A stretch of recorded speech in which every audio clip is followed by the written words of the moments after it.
ओम नमो भगवते वासुदेवाय नमः। नमस्कार दोस्तों, आप सभी का आपके अपने यूट्यूब चैनल आसान राह में हार्दिक स्वागत है। दोस्तों, जितिया व्रत को संतान की लंबी उम्र के लिए किया जाता है। आज हम आपको सुनाएंगे जितिया व्रत या फिर जीवित पुत्रिका व्रत की कथा।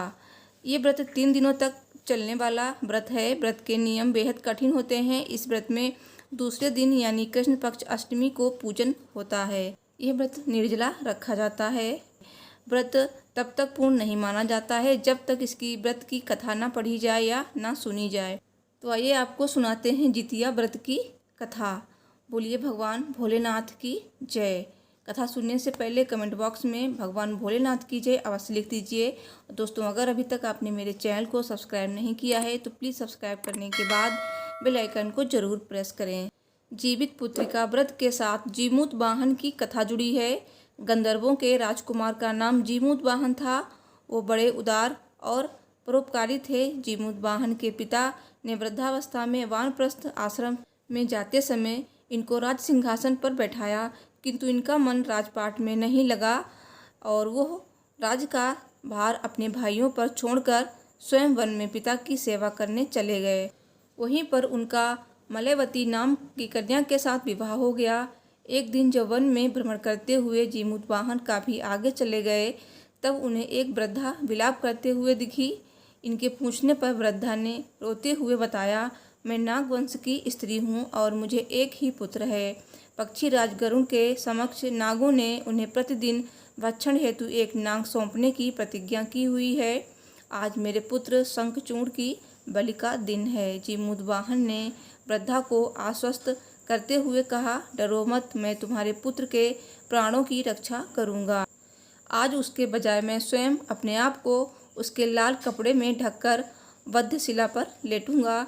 इतना कहकर जीमूत वाहन ने शंखचूड़ के हाथ से लाल कपड़ा ले लिया और वे उसे लपेटकर गरुड़ को बलि देने के लिए चुनी गई वध्यशिला पर लेट गए। नियत समय पर गरुड़ आए और लाल कपड़े में ढके जीमूत वाहन को पंजे में दबोचकर पहाड़ के शिखर पर जाकर बैठ गए। अपने चंगुल में गिरफ्तार प्राणी की आंख में आंसू और मुंह से आह निकलता न देखकर गरुड़ जी बड़े आश्चर्य में पड़ गए।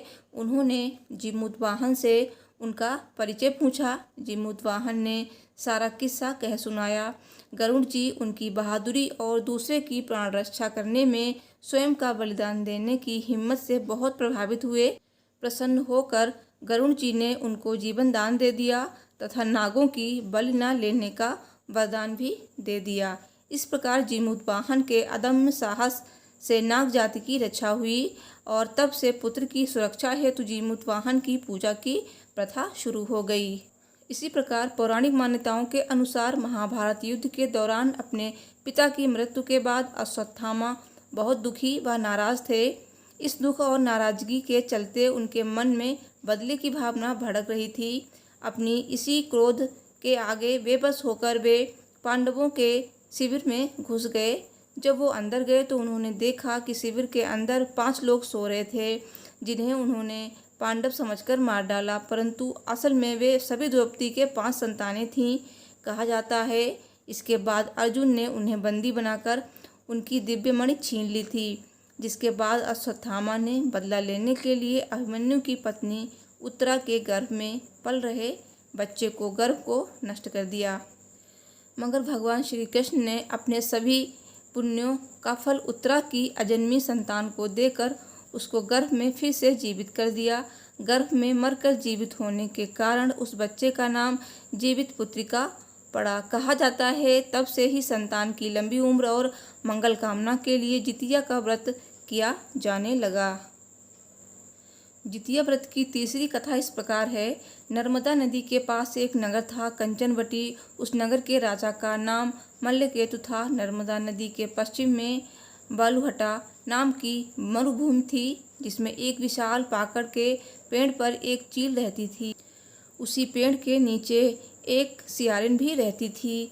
दोनों पक्की सहेलियां थीं। दोनों ने कुछ महिलाओं को देखकर जितिया व्रत करने का संकल्प लिया और दोनों ने भगवान श्री जीमूत वाहन की पूजा और व्रत करने का प्रण ले लिया।